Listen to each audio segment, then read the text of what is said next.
I think the first thing was offensively wise, we were going to get better at our running game. We worked on some things of that nature, and then there's also some other areas in our passing game just to shore up things with our offensive line, our receivers, our backs and quarterbacks, and just trying to get better execution. So the bottom line was running game and get better execution. Again, it's not going to have a big wholesale of our changing our whole offense or anything of that nature. We just need to execute a little bit better. Defensively, we focus on creating more turnovers and tackling better. Just doing a lot of drills where they're doing a lot of tackling and swarming to the football and getting those things done. Then special teams want to do a little bit better on our kickoff team, trying to get better from that aspect. Again, tackling was probably the major deal. Then also just our kicker being able to put the ball in the right place. So those were a little bit more specific things that we worked on, and then there are other things that we want to get better at too, but that's in general what the specific things. Turner, can you talk a little bit about, when you talk about defense and your creating more turnovers, can you focus in on the linebacking core? You went in, obviously, very inexperienced there. Can you talk a little bit about what kind of progress you may have seen from them, and then overall, what kind of progress you've seen? Well, I think linebacker-wise, I think I'm pleased with what they have done here based on the inexperience that we have had. Justin Winters is a very good football player, has played extremely well. Not a very big guy, but a very fast guy, very physical guy, and makes plays. That's the bottom line. Scott Pettigrew has come along pretty well. We had Tom June starting at the mic, and now Scott Pettigrew has earned that position at the mic linebacker. And each game, he's going to get better and better, day after day, game after game. Then Rafael Acabando has done really well at the strong side linebacker. So I think each and every game, those guys are becoming more efficient. They're becoming better in execution of what they want to do. Then they also getting better at doing their leadership. And you like to have a strong leader at the linebacker position. We're still developing that. And I think each and every game they are doing that. I think overall, defense-wise, I think that I thought going into the season we'd be better defensively. We may not have one great standout player or two or anything of that nature, but I think overall our defense is getting better every week.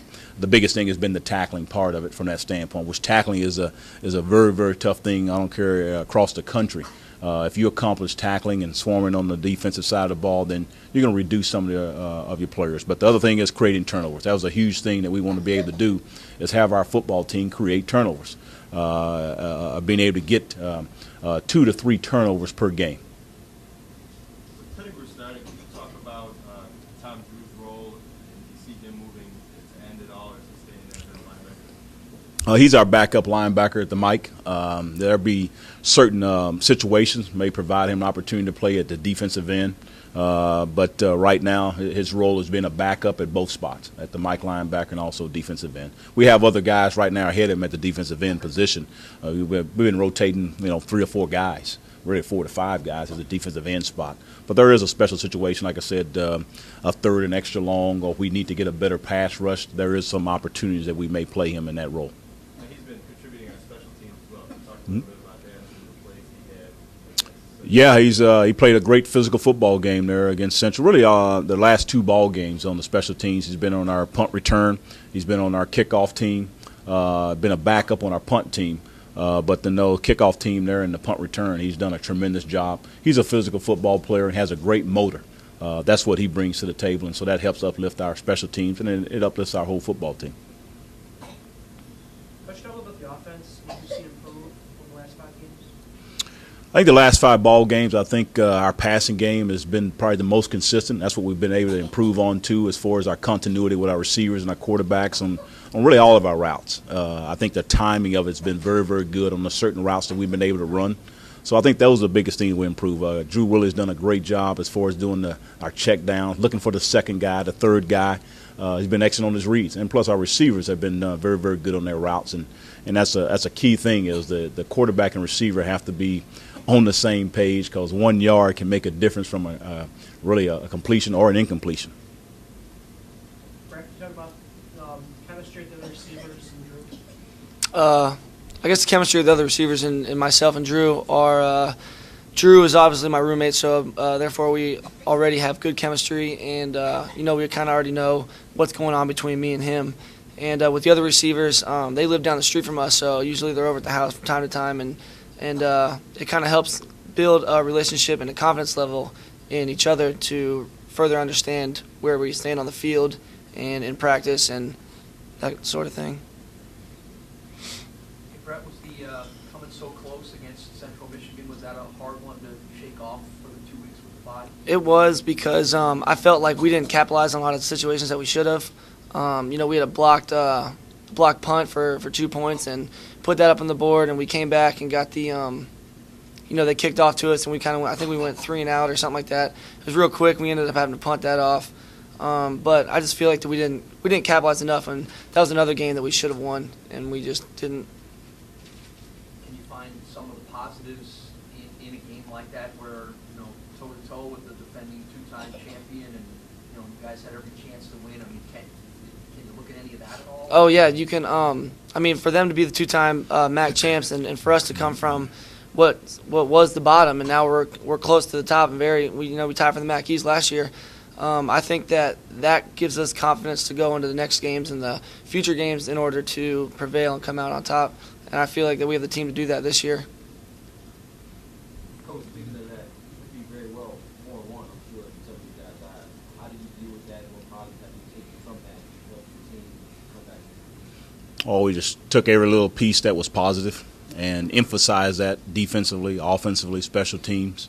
Focus on the positive, because nothing you can do is to the things that have been negative. You can improve on it, but you don't want to harp on those particular things. So there's a lot that we're excited about of our football program. We keep improving. Again, sometimes the W's and L's may not totally speak for how much you have improved and how much you are improving each and every game. So we specifically tell each and every guy, we specifically tell each and every unit what they are doing well, and that's what we focus on. And so there's a lot to look forward to this week, and really even for the future of this football program. Turner, can you talk about James Starks a little bit? I mean, a little bit of the injury in the summer, and the injury here in the season, yet he's been pretty productive when he's been there. Is it tough? Are you maybe surprised a little bit? He's been that good, considering he's had to deal with some time out. No, I'm not surprised of anything of him being successful. I guess it'd be really our offensive line has done a very good football job as far as this season. Our receivers blocking, got to give a lot of credit to our fullback, Chris Sharon, a lot of times involved. So really, I expected him to continue to play well, and really the injuries, he had a little bit of the hip deal there, and that's going to be part of football. We're going to have some injuries. But he played through it there as far as last week. Still had a little bit of bothering, but really that wasn't much difference in his playing ability. So, again, he's an outstanding back, and then he's starting to get a little bit more continuity as far as with our offensive line, again, getting back in the rhythm of things consistently on a game-by-game basis. So hopefully now that we'll be able to get into a rhythm since we had this bye week. I guess maybe that's the thing I was curious about. When you're in that position and you're out, did you have to get some kind of chemistry continuity back with the line and everybody else around you? Well, just consistently for him to get better as a running back. He's only played there now 2 years, 2.5 years, 3 years now as a running back. And each time you continue to trust your linemen, trust the backs. The aiming point is so huge. And you also got to penetrate toward the line of scrimmage, not anticipate that this is going to happen. You got to trust your lineman, hit the hole, and not stop in the hole. And there's different things that are happening, and he has to get used to all those types of things and get better and better each and every week, get better and better each and every year. So running back is something you got to continue on, and again, I think he's definitely is continuing to get better.